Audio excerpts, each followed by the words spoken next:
In Fire Emblem, the cycle of a unit's life is straightforward. They're at full HP, and over time, through round after round of combat, their HP diminishes until it reaches 0, at which point they may let out a yell, a shriek, a sad quote. Think I'd meet my end in a place like this. But a guaranteed evaporation into nothingness.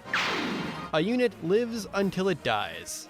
That is how it is. Unless there are some units who defy tradition, those who refuse to fall no matter the circumstances. The units who quite literally cannot die. This may come as a shock to you, but there are quite a handful of units in Fire Emblem's history that were programmed to never die in combat. From impossible to compete with stats, to abilities which prevent being attacked, to a lot of internal codes that force misses upon fatal blows. The only way to actually defeat these units is via hacking the game itself.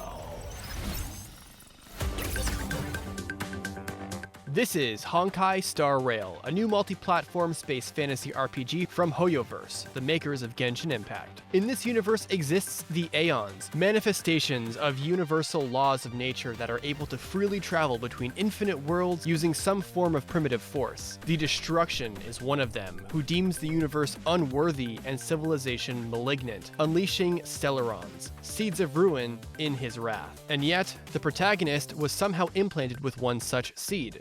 But for what end?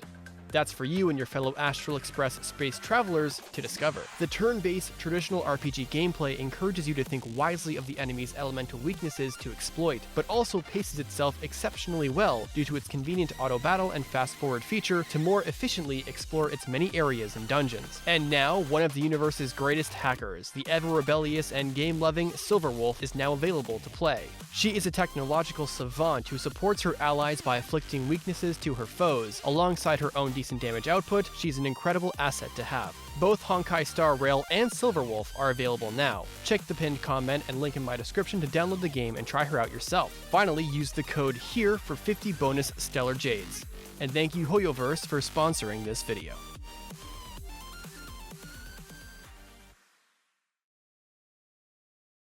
So, let's organize this list by game release, and then at the end I'll provide some honorable mentions in the form of characters who are unable to be damaged by other characters and stuff like that. There is a small group that fits this criteria, but it is interesting nonetheless. Fire Emblem 1 and Fire Emblem 11. Garnef.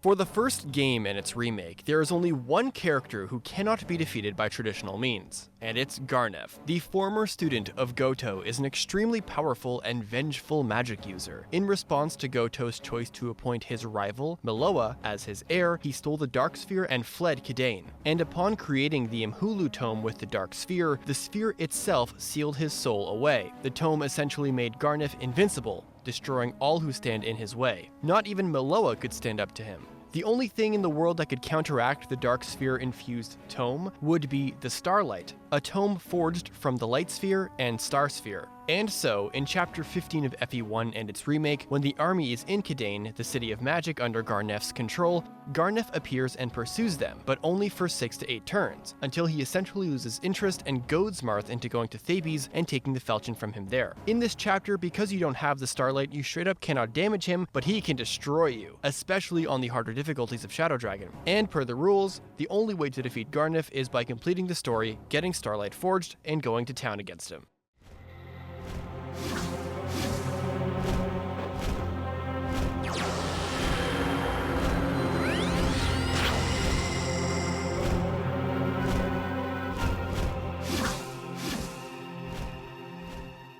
FE3.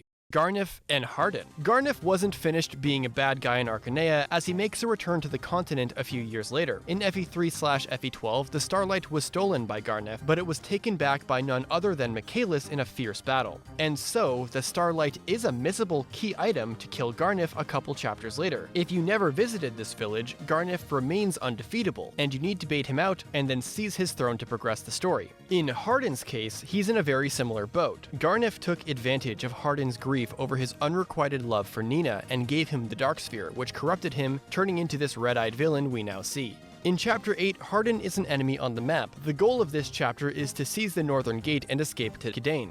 Hardin cannot take any damage due to the Dark Sphere's effects, which, similar to Imhulu, can only be counteracted by some kind of use of the Light Sphere. In the case of Hardin, the next time you fight him is in Chapter 20 with the Light Sphere in hand. FE4. The only character who is straight up impossible to kill, or in this case impossible to see die, is Arvis in the prologue of FE4. In the prologue, Arvis appears as a green unit and will give Sigurd a silver sword upon speaking with him, but due to his green allegiance, he will be attacked by enemies. But a cursory glance at his stats and inventory will indicate why he's impossible to be defeated by these low-level mooks. Not only does Arvis have high stats and will kill any enemy on retaliation, but he has the Recover Ring, which fully restores his HP every turn, even forcing the enemies to attack Arvis in the basically impossible scenario that every enemy, including the boss, got a hit on Arvis to deal at minimum 1 damage. He would only take 37 damage total and just heal it back anyway. Collector Togami hacked the game to give Arvis 1 HP just to see what would happen if he did die, and well, probably since this was otherwise impossible, nothing happens. Not a death quote or anything. FE5. Thracia 776 is loaded with an internal immortality skill that prevents them from being killed, as in reaching 0 HP. They can still be attacked and take damage, but for story reasons they literally cannot die. Basically, these are internally programmed miracle skills that let them survive fatal blows. There are a ton of these, so let's go through them. There's Avel, who has it in her entire existence up until Chapter 24X when she returns to the army because of story reasons.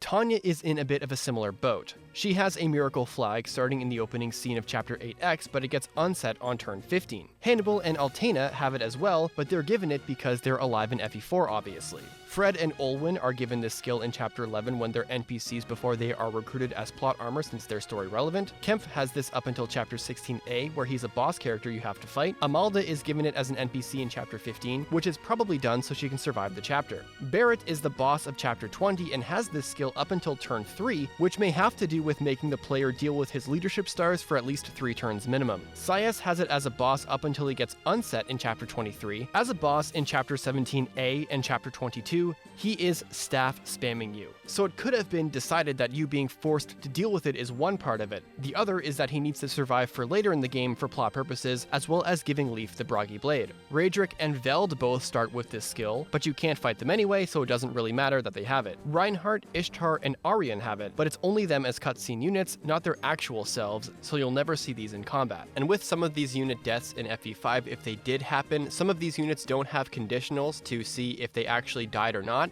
and so the game might try to load a dead unit, which would break the game.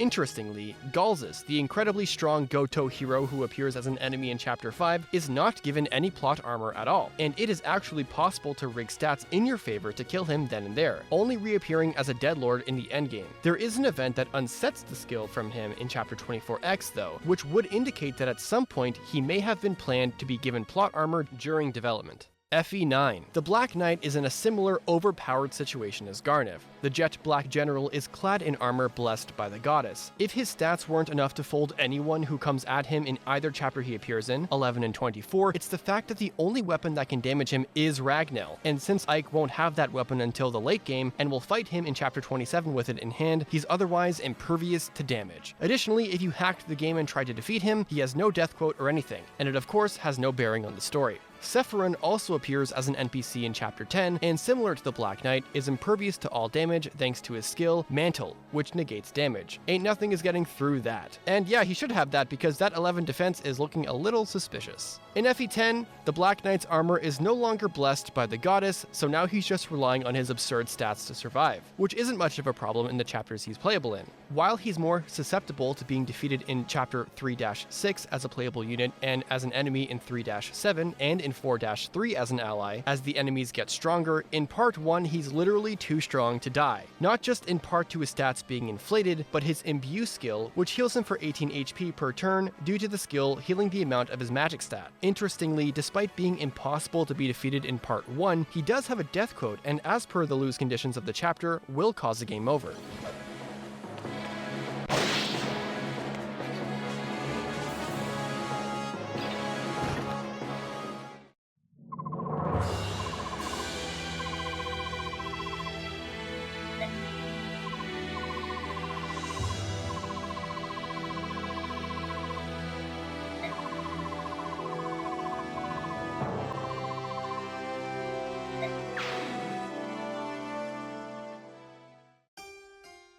FE12. Clarice is a very interesting inclusion in this list because you may be looking at her stats and are thinking, wait, what? Why is she unkillable? Well, to be clear, neither divine intervention nor plot armor is stopping you from defeating her. It's because real life happened. When the online shop for FE12 was available, you could get the Again staff and further push your forces towards her. This was at least an unconventional way to handle the chapter enough, to the point where Clarice is very surprised in her battle quote that you appeared out of nowhere. Nowadays, with the shop being closed, you can't get the Again staff, and she'll leave by turn 4. 3 houses, Tomas/Solon.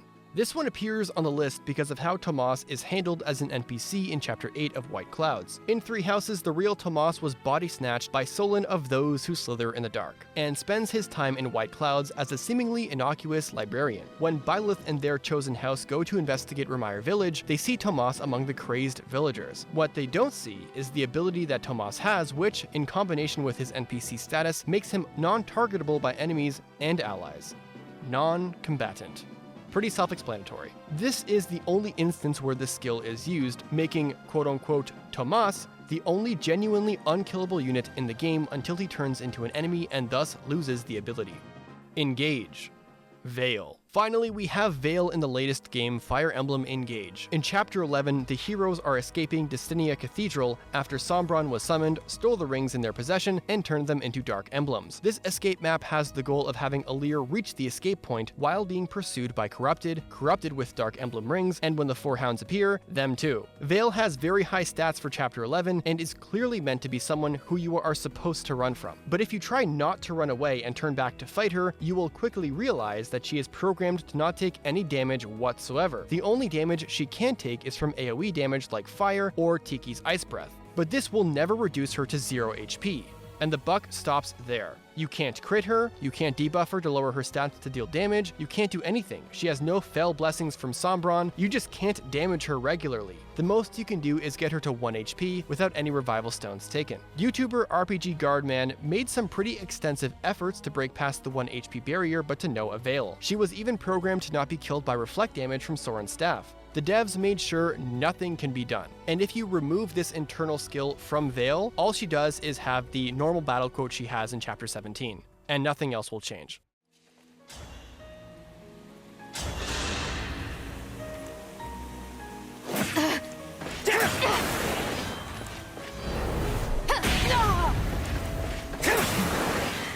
It's not possible.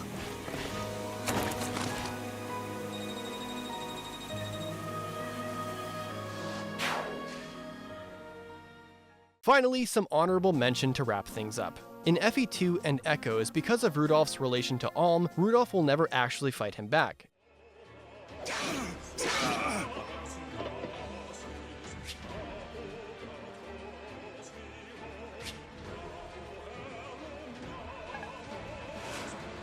What's going on? Why won't you attack?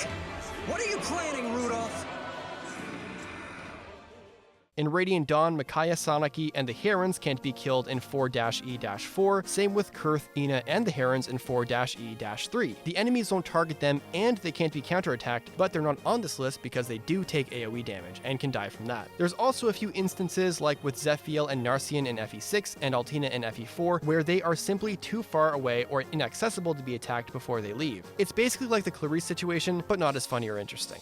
And that will do it for today's Fire Emblem trivia video. I hope you found this video as interesting as I have. This is some pretty obscure Fire Emblem trivia, but honestly, that's often some of my favorite content to discover. If you enjoyed this video, leave a like down below and comment your thoughts on this mechanic or your favorite instance of it in the series. For me personally, I think the Clarice one is funny, but Micaiah's Shaka Death Knight dying in FE10 Part 1 is also really funny, but the modernization of Rudolf's refusal to fight Alm is also really well done, and it was nice to go back to Echoes for that. Finally, if you want to support the channel even more, consider becoming a subscriber, and if you can afford it, becoming a channel member. Thanks for watching. Deuces.